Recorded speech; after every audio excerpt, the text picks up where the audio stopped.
Kejadian memilukan menimpa seorang gadis berusia 11 tahun berinisial NK. Ia diduga diruda paksa oleh seorang pria berusia 25 tahun berinisial KA di sebuah kos di kawasan Rano Denpasar Sabtu 16 Juli. Peristiwa ini dilaporkan oleh kakak korban berinisial NP ke SPKT Polresta Denpasar Selasa 19 Juli.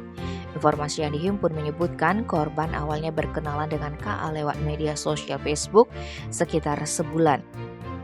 Kemudian sebelum kejadian korban diajak jalan-jalan, usai jalan-jalan terlapor membawa korban ke tempat kejadian perkara dan memaksa gadis yang duduk di bangku kelas 6 SD itu berhubungan badan.